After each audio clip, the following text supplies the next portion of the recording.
Saint-Esprit se meut. Ce sont des églises où le Saint-Esprit est maître, où il travaille. Et si tu crois que tu es dans une... Bon, des baptistes, normalement, aujourd'hui, c'est l'anniversaire de ton assemblée. C'est l'anniversaire de ton assemblée. Alors que nous ouvrons nos Bibles, le Nouveau Testament, en Marc 16, verset 16. Marc 16, verset 16. Il est écrit ce qui suit.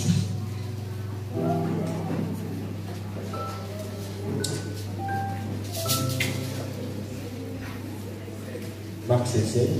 Celui qui croira et qui sera baptisé sera sauvé, mais celui qui ne croira pas sera condamné. Est-ce que dans la scène, il y a des gens qui ne sont pas encore baptisés? Faites-moi ici de la main. Toutes les personnes qui ne sont pas encore baptisées. D'accord. Vous pouvez laisser vos mains. Ce n'est pas moi qui dis, mais ce sont les Saintes Écritures qui disent que celui qui croira et qui sera baptisé sera sauvé, mais celui qui ne croira pas sera condamné. Il est important pour toi qui crois en Jésus-Christ de passer par les eaux du baptême. Moi, quand j'ai lu les Saintes Écritures, je me souviens qu'à l'époque des apôtres, quand quelqu'un acceptait le Seigneur, on ne faisait pas un mois pour le baptiser. Mais aujourd'hui, les gens font des années dans l'église pour prendre leur baptême. Excusez-moi, si tu crois en Christ, je ne comprends pas pourquoi tu prends du temps pour prendre ton baptême. Très franchement. Si tu dis avoir accepté Christ, la prochaine étape dans ta vie doit être le baptême. Amen. Alors, je nous encourage à la fin du culte à vous faire enregistrer. Vous allez vous rapprocher de papa Albert qui est assis devant. Vous mettrez vos noms pour les cours de baptême qui vont bientôt commencer. Persévérer dans la prière. Donc, ceux qui veulent, vous pouvez noter. La première chose, ils étaient unis. La deuxième chose, ils avaient le même objectif. La troisième chose, ils priaient ensemble. Et la quatrième chose, ils persévéraient dans la prière. Et nous allons remarquer que ces quatre choses sont attaquées par le diable dans l'église. Premièrement, dans l'église, il y a la division. Il y a des groupes. Les frères qui s'entendent, d'autres qui ne s'entendent pas.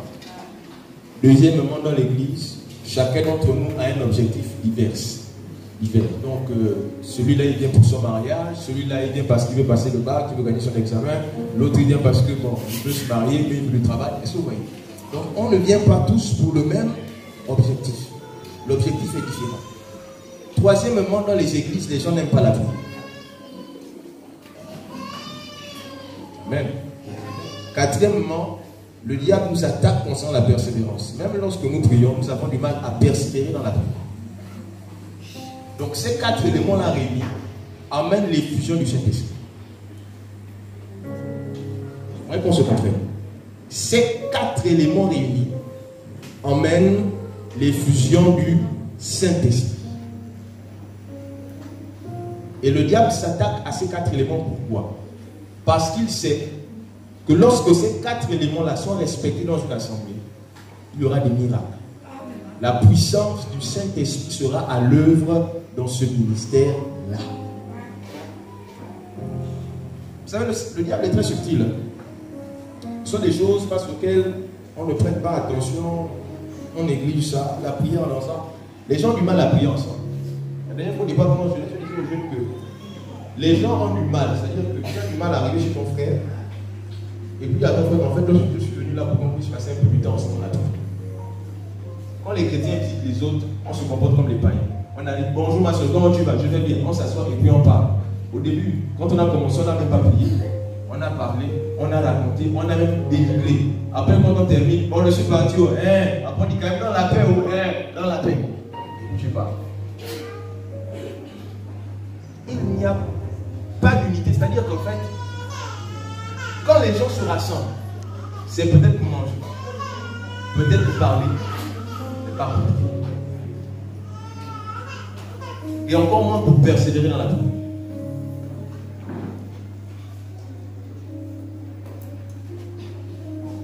Je vais poursuivre parce que ce matin on a passé le temps.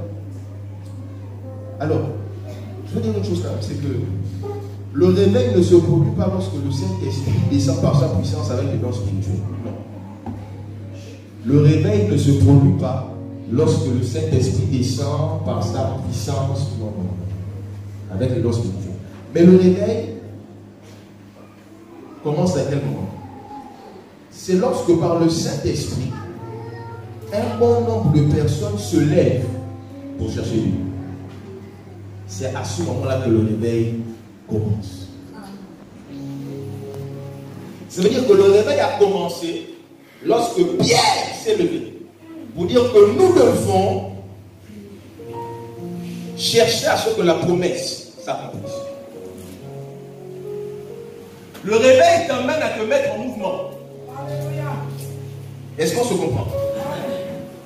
Le réveil te pousse à ne pas être assis, à ne pas dormir, à être en mouvement. Pourquoi?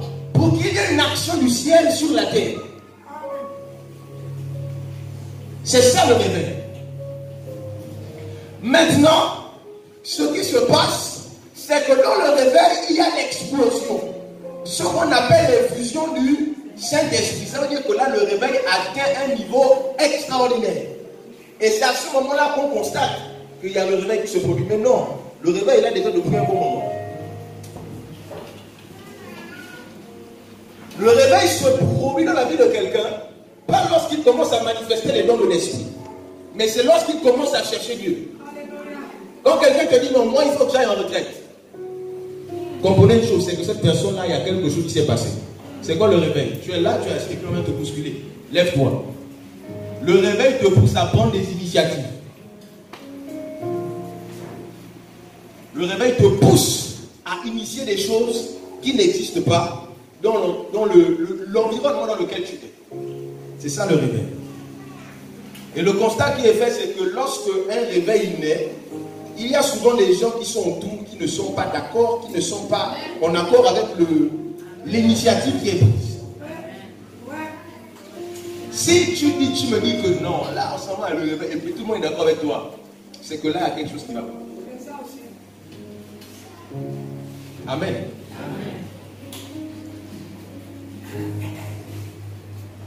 Alors, je vais faire un peu l'historique du réveil au niveau des États-Unis d'Amérique. Alors, le réveil pentecôtiste est arrivé en 1906 aux États-Unis à Azusa Street. Azusa Street. Alors, l'un des principaux leaders, vous allez faire des recherches, vous allez vous rendre compte que son nom est toujours mentionné. Il s'appelait William Joseph Seymour, un noir américain. Il ne voyait pas d'ennemi.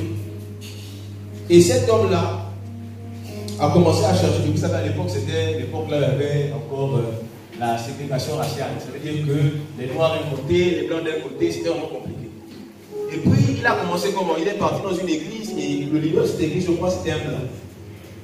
Et ce qui m'a choqué quand même dans l'histoire, c'est qu'à cette époque-là, même dans l'église, les noirs n'étaient pas tolérés. C'est-à-dire que dans la salle, il n'y avait que des blancs. Et si toi tu es noir, tu es dehors pour écouter la parole. Et lui, il se mettait dehors pour écouter la parole, pour être enseigné. Le fait qu'il soit rejeté à cause de la couleur de sa peau ne l'a pas dérangé. Lui, ce qu'il voulait, c'était connaître Dieu. Et il est resté là, il a été enseigné.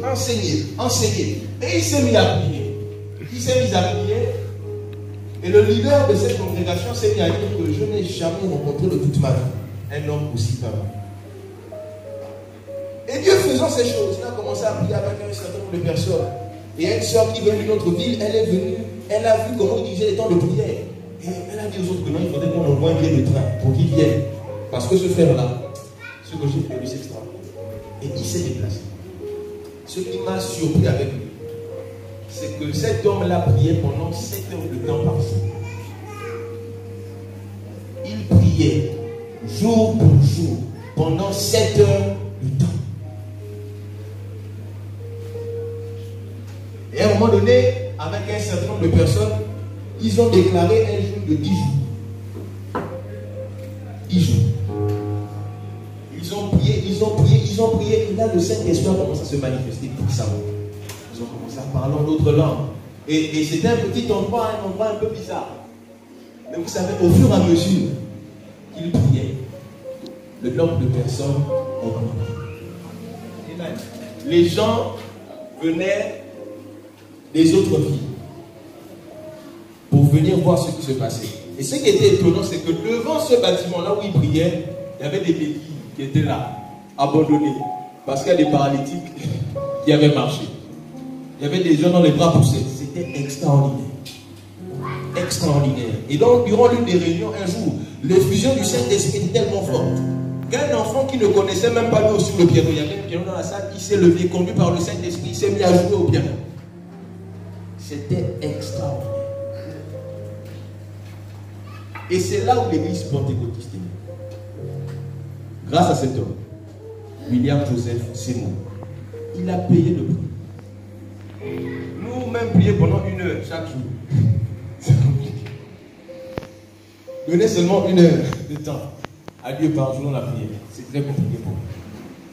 Et cet homme s'est engagé à prier pendant 7 heures de temps. Et il y a quelque chose qui s'est passé. Aujourd'hui, lorsque je vois le programme qui est engagé au centre missionnaire de Guillaume, je me rends compte que le réveil est déjà arrivé. Je ne sais pas si vous comprenez. Je dis que le réveil est déjà là. Non, parce que quand on parle un peu là. Non, je dis que le réveil est là. Voilà, le réveil est là. Parce que c'est le réveil qui pousse quelqu'un à prendre l'initiative de jeûner pendant 1 semaine, chaque mois, pour chercher Dieu. Amen. Et ce qui est intéressant dans cette histoire, c'est qu'il y a de la persévérance. Amen. On a commencé depuis l'année passée. Nous sommes à la 2e année. Le programme terminera l'année prochaine. Et ce que j'ai aimé, c'est que dans l'histoire d'Azusa Chouik, on m'a dit que pendant 3 ans, ils ont prié.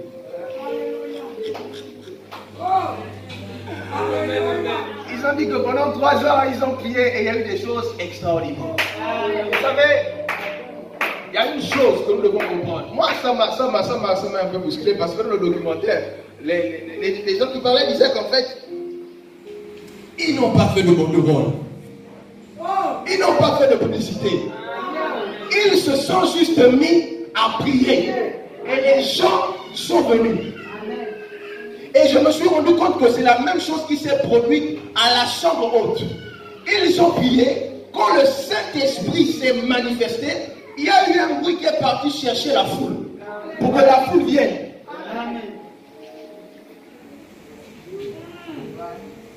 La foule va venir. Il y a une foule qui en joue. Nous contentons-nous de prier. Contentons-nous de chercher. Contentons-nous de supplier Dieu. Ne nous lâchons pas. Persévérons dans la prière. Persévérons dans la prière. Si tu peux avoir un binôme ou si vous pouvez prier à 3, faites-le. Mais persévérons dans la prière. Je vous assure, ce réveil va conduire à une explosion extraordinaire. Il y aura des miracles. Le miracle se produit lorsque le Saint-Esprit est en effusion. C'est-à-dire que ce n'est pas qu'il n'est pas là. Mais vous voyez, quand on prend un verre et qu'on met l'eau dans le verre, ce n'est pas parce que l'eau n'a pas débordé qu'il n'y a pas l'eau dans le verre. Mais c'est parce qu'on a persévéré dans le fait de remplir. Qu'un jour, il y a eu un débordement. Et ceux qui sont dehors ont été alertés parce qu'ils ont vu l'eau sortir. Alors il faudrait que nous puissions monter dans la prière pour qu'il y ait un débordement. Et il y aura ce débordement. Je crois qu'il y aura ce débordement. Et je sais que cela va arriver. Et personne d'autre ne pourra m'en dissuader. Il y a un débordement qui va se produire. Le réveil est déjà à Lyon. Mais bientôt, donc très bientôt, il y aura l'effusion du Saint-Esprit. Il y aura l'effusion du Saint-Esprit. Ça va se produire. On a dit que, alors que les apôtres étaient réunis, ils priaient chaque jour, ils s'enseignaient. Et la Bible dit que chaque jour, Dieu ajoutait à l'église des gens qui étaient sauvés. On va baptiser des gens ici. On va. Des gens qu'on va baptiser. On sera même fatigué. Quelque chose va se passer. Il y a quelque chose qui est en chemin. J'aime l'entendre. Ah oui, c'est vrai, le thème de ce matin. Je vais s'exprimer. Le thème de ce matin, c'est détachez-le et laissez-le aller. Détachez-le et laissez-le aller.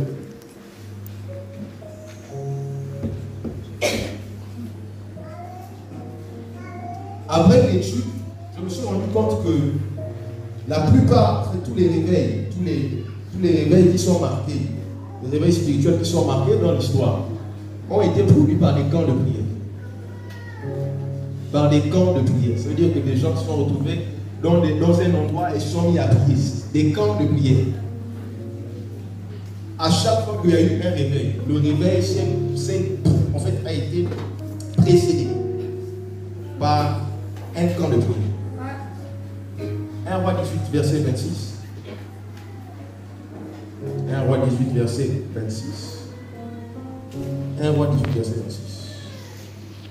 Where are you? 1 Roi 18, verset 26.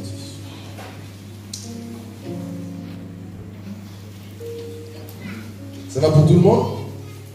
C'est bon? Voilà. On peut déjà terminer le message, non? On peut déjà finir le message? Un roi en train de me fuir. Bon, c'est bon, je l'ai trouvé. Alors, 1 Roi 18, verset 26. C'est un peu long. Ils prirent, parce qu'il faut que je lise l'histoire. Ils prirent le taureau qu'on leur donna et le préparèrent. Donc là, ce sont les prophètes de Baal. Et ils invoquèrent le nom de Baal depuis le matin jusqu'à midi en disant: Baal, réponds-nous. Mais il n'y eut ni voix ni réponse. Et ils sautaient devant l'autel qu'ils avaient fait. À midi, Élie se moqua d'eux et il criait à haute voix, puisqu'il est Dieu. Il pense à quelque chose, ou il est occupé, ou il est en voyage. Peut-être qu'il dort et il se réveillera. Et ils crièrent à haute voix. Et ils se firent, selon leur coutume, des incisions avec des épées et avec des lances, jusqu'à ce que le sang coule sur eux. Lorsque midi fut passé, ils prophétisèrent jusqu'au moment de la présentation de l'offrande. Mais il n'y eut ni voix, ni réponse, ni signe d'attention. Élie dit alors à tout le peuple: approchez-vous de moi. Tout le peuple s'approcha de lui et Élie rétablit l'autel de l'Éternel qui avait été renversé. Il prit 12 pierres d'après le nombre des tribus des fils de Jacob, auquel l'Éternel avait dit: Israël sera ton nom. Et il bâtit avec ces pierres un autel au nom de l'Éternel. Il fit autour de l'autel un fossé de la capacité de 2 mesures de semences. Il arrangea le bois, coupa le taureau par morceaux et le plaça sur le bois. Puis il dit: remplissez d'eau 4 cruches et versez-le sur l'holocauste et sur le bois. Il dit: faites-le une seconde fois. Et ils le firent une seconde fois. Il dit: faites-le une troisième fois. Et ils le firent une troisième fois. L'eau coula autour de l'autel et l'on remplit aussi d'eau le fossé. Au moment de la présentation de l'offrande, Élie le prophète s'avança et dit: Éternel Dieu d'Abraham, d'Isaac et d'Israël, que l'on sache aujourd'hui que tu es Dieu en Israël, que je suis ton serviteur et que j'ai fait toutes ces choses par ta parole. Réponds-moi, Éternel, réponds-moi, afin que ce peuple reconnaisse que c'est toi, Éternel, qui es Dieu, et que c'est toi qui ramènes leur cœur. Et le feu de l'Éternel tomba, et il consuma l'holocauste, les bois et les pierres, et la terre, et il absorba l'eau qui était dans le fossé. Quand le peuple vit cela, ils tombèrent sur leur visage et dirent: c'est l'Éternel qui est Dieu, c'est l'Éternel qui est Dieu. Saisissez les prophètes de Baal, leur dit Élie, qu'aucun d'eux n'échappe, et il les saisit. Élie les fit descendre au torrent de Kishon, où il les égorgea.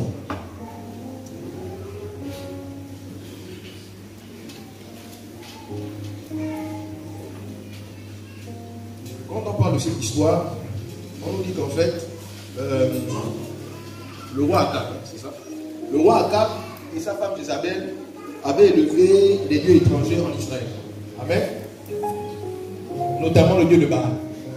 Et puis, avec tout ce dont monsieur nous a parlé la semaine, c'était très édifiant parce qu'il a raconté un peu l'histoire, comment ça se passait, que les sacrifices que Baal demandait, parfois c'était des bébés qu'on prenait, qu'on devait sacrifier, et puis les mères de ces bébés-là devaient être là, en tenue de fête, être heureuses parce qu'on sacrifiait leurs bébés. Donc, Baal réclame beaucoup de sang, un peu comme Moloch. Moloch, lui, c'est le dieu qui aime le sang, mais le sang des enfants. Moloch, voilà. Donc, il nous dit qu'Élie a déclaré qu'il n'y aurait pas de pluie pendant 3 ans, 6 mois. D'accord? Mais il y a quelque chose je me suis rendu compte que Élie ne connaissait pas. Élie pensait qu'il était le seul à être encore attaché à lui. Mais la Bible nous dévoile, lorsqu'Élie va fuir Jézabel, lorsqu'il dit je suis resté qui? Moi seul. Dieu dit à Élie, non, non, non, non, non, non, non, tu n'es pas resté seul. Il y a encore un faible reste qui n'a pas fléchi le genou devant Baal. Ça veut dire que pendant qu'Élie se disait que non, là je suis le seul, je suis là seul, les autres prophètes ont été tués, tout. Mais il y avait des gens qui n'étaient peut-être pas prophètes, il y avait des hommes dans la nation qui craignaient encore Dieu. Des hommes dans la nation qui priaient encore en Israël. Et moi, ce que je crois, c'est que l'aveugle de Sarepta faisait partie de ce faiblesse. Parce que si elle avait fléchi le genou devant Baal, Dieu ne se serait jamais souvenu d'elle. Parce que si Dieu envoie Élie vers cette veuve, c'est parce que Dieu veut venir en secours à cette veuve-là. Faisons attention, lorsque nous rencontrons des hommes de Dieu, parfois c'est Dieu qui veut nous venir en secours. Et nous, si nous ne sommes pas sensibles à la voix de Dieu, nous allons négliger ces hommes de Dieu que nous voyons devant nous. Dans cette histoire, nous parlons souvent des prophètes qu'on avait cachés et tout. Mais je me suis dit, mais c'est vrai. Il n'y avait pas que les prophètes à cette époque-là. Dans le peuple, il y avait des gens qui, malgré que quasiment tout Israël avait fléchi le genou devant Baal, comme c'est ce qu'Akab avait imposé, il y avait quand même un faible reste qui était resté là et qui disait, Seigneur, souviens-toi de nous. Il est question que ta volonté s'accomplisse. Reprends le contrôle de la nation. Reprends le contrôle de la nation. Et ce que l'on croit, c'est qu'au Gabon, il y a un faible reste. Il est en train de prier. Il dit, Père, reprends le contrôle de la nation. Reprends le contrôle de la nation.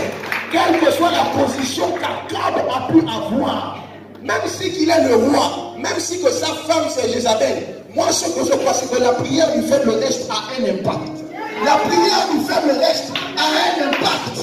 Les ténèbres ne dureront pas à toujours. La lumière va jaillir.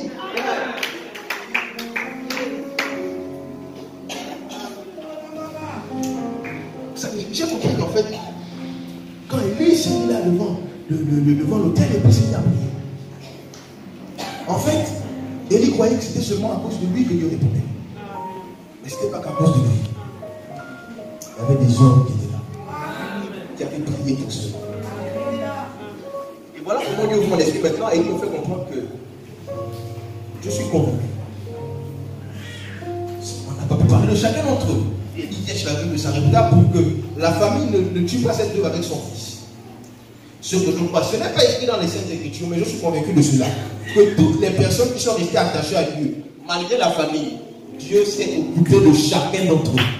Et je crois que malgré la famille qui peut s'aider dans la nation, tant que tu fais partie du faible reste, tu ne mourras pas. Tu peux traverser la vallée, l'ombre de la vallée de la mort, la vallée de l'ombre de la mort, mais la mort ne te frappera pas, parce que tu fais partie du faible reste. Tu n'as pas besoin d'être un pasteur reconnu pour qu'on sente que tu es encore attaché à Dieu. Tu n'as pas besoin d'être tous les jours devant en train de prêcher pour qu'on sache que tu es attaché à Dieu. Ton intimité te qualifie. Ton intimité va te distinguer. Est-ce qu'il faut avoir plus de connexion? Ton intimité va te qualifier. La veuve de Sarepta certainement fléchissait le genou devant Dieu. Cette femme était certainement outrée par toutes les abominations qu'il y avait dans le pays. Son nom, je me souviens, c'est que son nom de Gomorrhe a été détruit parce qu'il n'y avait pas de juste à son nom de Gomorrhe. Il n'y avait pas un faible reste à son nom de Gomorrhe. Et je sais que le Gabon ne sera pas détruit parce qu'il y a un faible reste. Ce qui n'avait pas son nom de Gomorrhe. Et Gabon, il y a un faible reste. Quel que soit le nombre de formations qu'il y a dans cette nation, quel que soit le nombre de personnes qui ont vendu leur vie au diable, il y a des hommes qui ont choisi de ne pas fléchir le genou de Baal. Il y a des hommes qui ont choisi de ne pas fléchir le genou de Baal.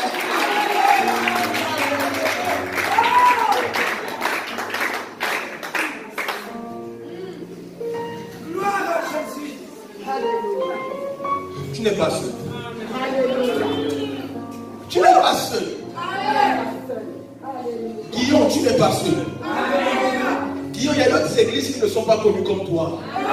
Achète quelque part. Et qui ont choisi de ne pas fléchir le jeu de montagne. Tu n'es pas seul. Il y a des hommes dans cette nation qui prient pour qu'il y ait un réveil. Tu n'es pas seul. Alléluia. Tu n'es pas seul. Il y a des hommes qui sont encore dans le feu.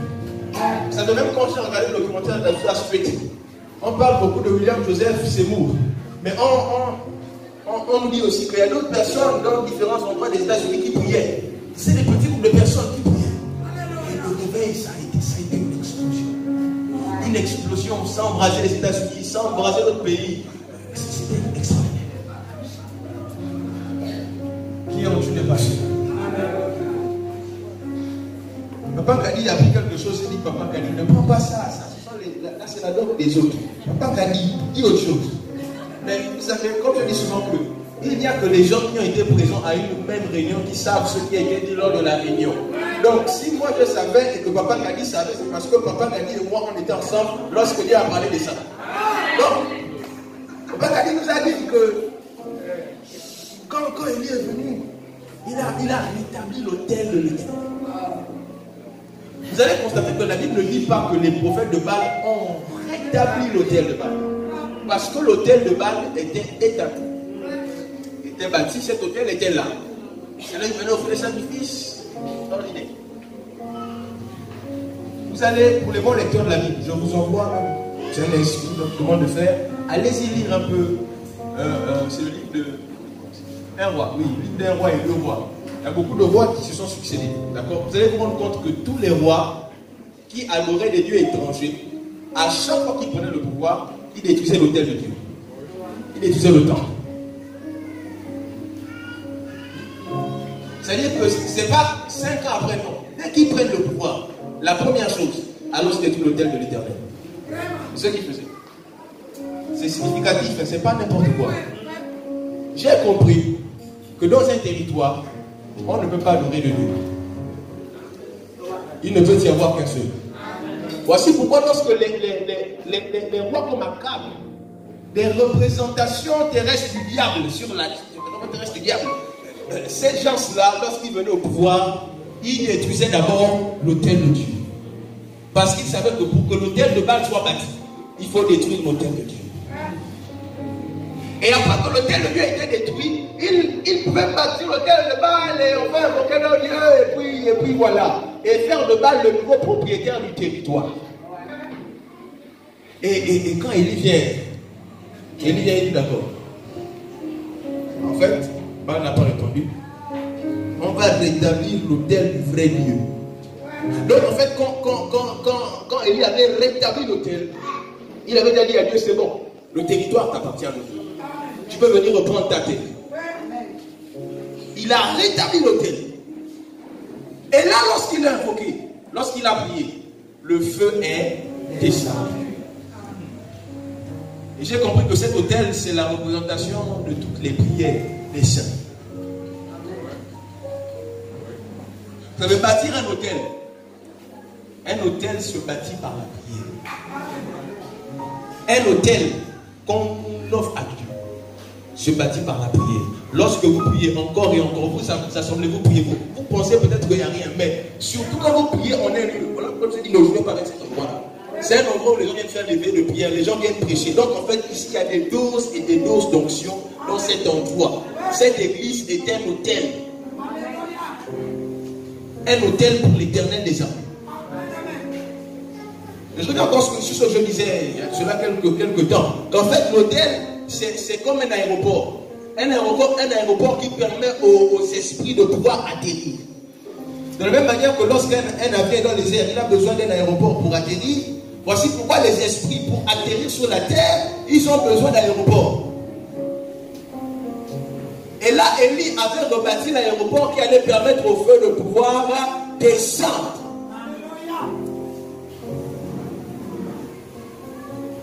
En fait, le feu qui est descendu, c'était le Saint-Esprit qui était descendu.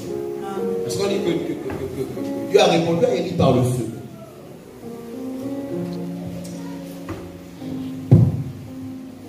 L'autel de Dieu doit être rebâti. L'autel de Dieu doit être relevé. quel est l'autel qui a été bâti dans ta vie. Mais il faut que tu relèves l'autel de Dieu. Dans ta vie, l'autel de Dieu ne peut être rebâti que par la prière, que par des temps de prière, par des temps de jeûne. C'est la seule chose qui peut faire en sorte que l'autel de Dieu dans ta vie soit rebâti. Est-ce que tu as bâti dans ta vie l'autel consacré à l'argent? Est-ce que l'autel que tu as bâti dans ta vie, c'est l'autel consacré à la vie du monde? Parce que vous savez, quand on a dit que quelqu'un est beaucoup attiré par le monde, c'est parce que dans sa vie, l'autel du monde a été bâti. Ça veut dire que tout ce qui concerne le monde, là, ça l'attire. Quand vous voyez quelqu'un, dès qu'il y a une nouveauté, oh, je veux la coiffe là. Même les chrétiens, la coiffe là, ah, non, c'est une star américaine là, tout le monde, moi j'ai la Kardashian. C'est-à-dire que tout ce qu'il y a du monde, toi tu es dedans. Quand tu es enfant de Dieu, hein, que tu sois à la mode ou que tu ne sois pas à la mode, c'est pas ce qui fait pas ton cœur. Mais il y a des gens, tant qu'il n'est pas à la mode, il peut pas y nommer. C'est-à-dire que pour lui, quand il arrive à l'église est vide, lui ça ne lui fait rien. Quand il arrive à l'église et puis bon, il arrive en retard, lui ça ne lui fait rien. Quand il arrive et puis il se rend compte que ah non, bon là, vraiment, il y a des temps de jeûne et de prière. Et puis, lui, quand il a fait une journée sans prier et sans jeûner, lui ça ne lui fait rien. Pourquoi? Parce que ce qui le dérange, ce sont les affaires du monde.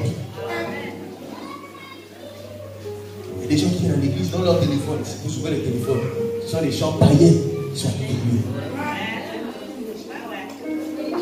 Oh, il y a un nouveau son là qui est sorti. Il y a un nouveau son là qui est sorti.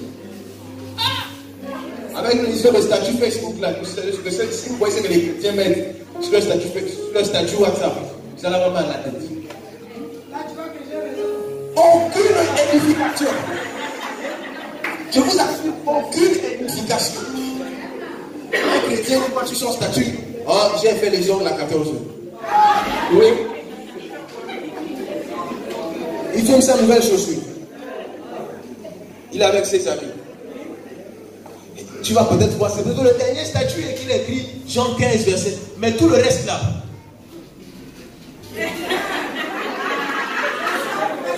C'est le monde.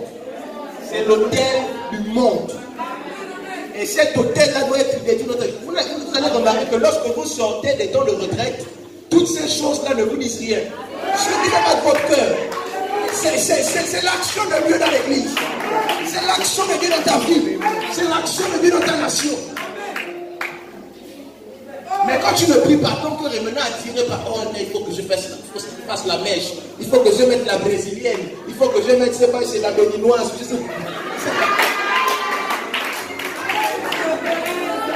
C'est l'autel du monde. Et l'autel du monde, attention, l'autel du monde, elle s'appelle comment? La femme de la câble, je sais pas comment. C'est l'autel de Isabelle. Parce que Isabelle, c'est une séductrice.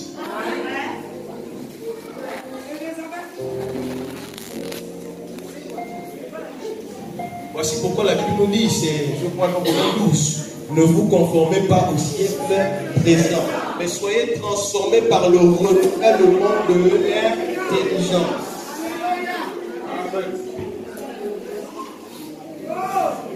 Vous savez, pour que ce réveil-là se produise, il faudrait que dans l'église, on ait de moins en moins de personnes qui s'occupent de I, la chose qu'on appelle I là. Il faut qu'il y ait de moins en moins de personnes qui s'occupent de ce qu'Kim Kardashian a fait. Oui. Il faut qu'on ait de moins en moins d'hommes qui s'occupent de oh non, là le match du Real, c'est-à-dire que le gars il est capable de passer 3 heures de temps devant la télévision pour suivre le match du Real. Il faut qu'on ait de moins en moins d'hommes qui s'intéressent à ça, mais qui s'intéressent aux choses du royaume. Parce que William Seymour priait pendant 7 heures de temps par jour. Parce que ce qui faisait battre son cœur, c'était le réveil. C'était le réveil. C'était le réveil. Une question. Quelles sont les choses qui font battre ton cœur? La réponse, il n'y a que toi seul qui peut l'avoir. Il n'y a que toi qui sais quel est l'hôtel qui est bâti dans ta vie. Et les gens qui sont à l'église sont nus. Là où nous sommes, il y a des gens qui attendent la fin de leur matin. Ils ont sommeil. Le message là a duré. Mais il y a des gens qui suivent la télévision pendant 5 heures de temps. Ils ne se rendent même pas compte. De 8 heures à 14 heures, il est là assis. Il part prendre la nourriture, il s'assoit, il mange, il suit la télévision. Mais transforme ces 6 heures-là dans la présence de Dieu. Ça là, tu ne peux pas. On a trop vu là, dans votre église dans le jour. L'autel de Baal doit être détruit. L'autel de Jézabel, notre ami, doit être renversé. Et l'autel de Dieu doit être bâti.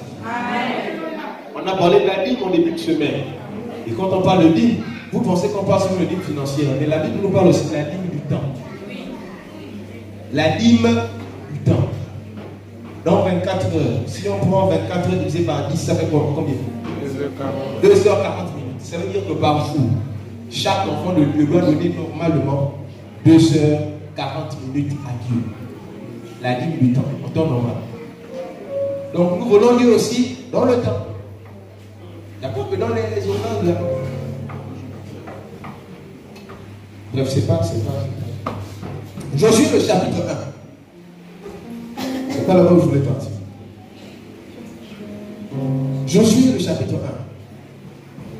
Josué, où es-tu? Josué est ici. À partir du verset 3, verset 5, je vais dire: tout lieu que foulera la plante de votre pied, je vous le donne, comme je l'ai dit à Moïse. Comme je dis à Moïse. Je ne te le laisserai point. Non, c'est pas celui-là. Je vous le donne comme je dis à Moïse. Verset 4. Vous aurez pour territoire depuis le désert et le Liban jusqu'au grand fleuve, le fleuve de l'Euphrate, tout le pays des Étiens et jusqu'à la grande mer vers le soleil couchant. Le verset 5. Nul ne tiendra devant toi tant que tu vivras. Je serai avec toi comme j'ai été avec Moïse. Je ne te laisserai point, je ne t'abandonnerai point. Ok. Alors.